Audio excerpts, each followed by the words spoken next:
So now that we've gone through the main function controls of the welder, let's go through some of the sub-menu functions, or what they call the service functions in the user manual. To input the service menu functions, you push and hold down the AE button for 3 seconds. It will then go into the service functions. I'm going to quickly scroll through every one of these. There is an in-depth explanation of what they do in the user's manual that you can read to get information on each one. And you probably are going to learn some more of the principles of aluminum welding and take some more advanced training to be able to use these to the level necessary.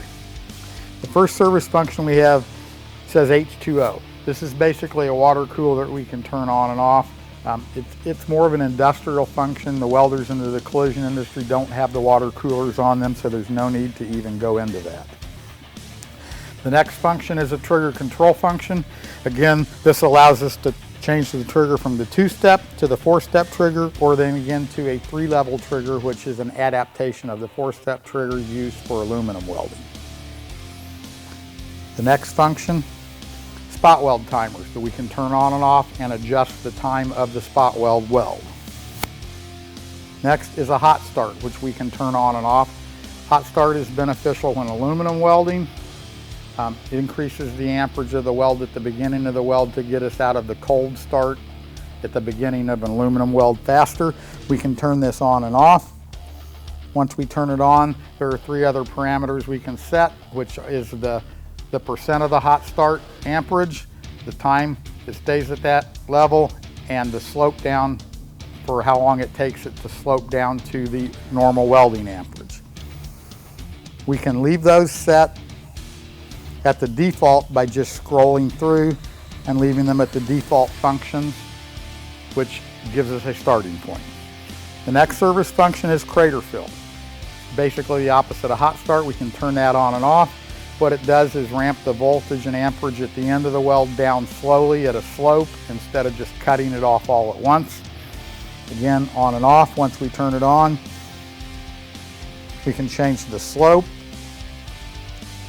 the percent, and the time again of that. The next function, pre-flow of gas. We can change the time that the gas flows before the wire starts coming out ahead of the weld.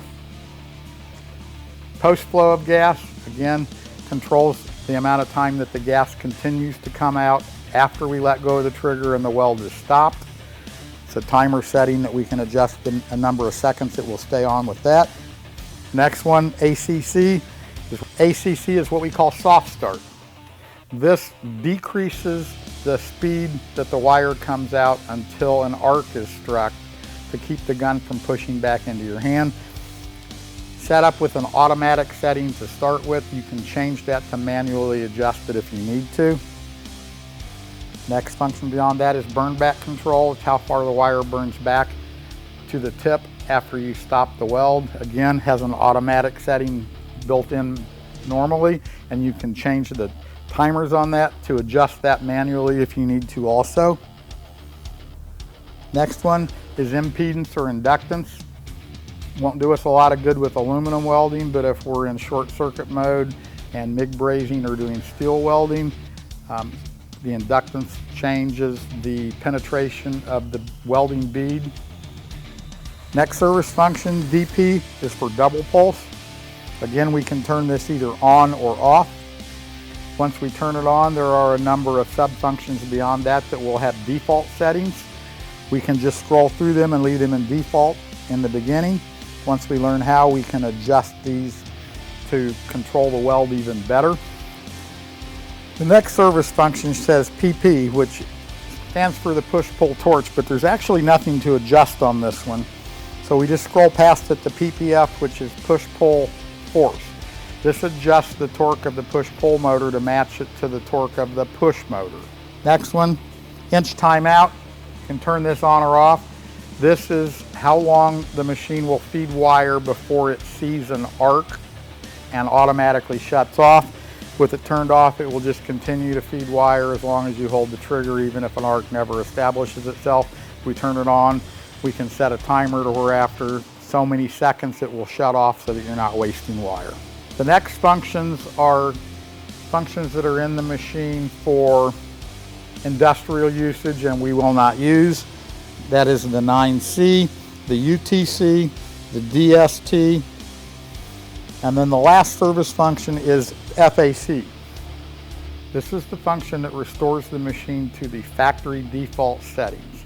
There are 3 ways we can do this. When it says no P, that will restore to all the factory settings but save any stored programs that you have put into the machine. PRG will delete all the stored programs but not put the rest of the machine back to the factory settings. And all will delete all the stored programs and put the machine back to factory settings. To put it back to factory defaults, we press the AV button, which is the button that says job on it, and we hold it for about 3 seconds until the no P starts blinking. You're going to then hear the machine make a click, which tells you that it has gone back into the factory settings that it was originally delivered to you as.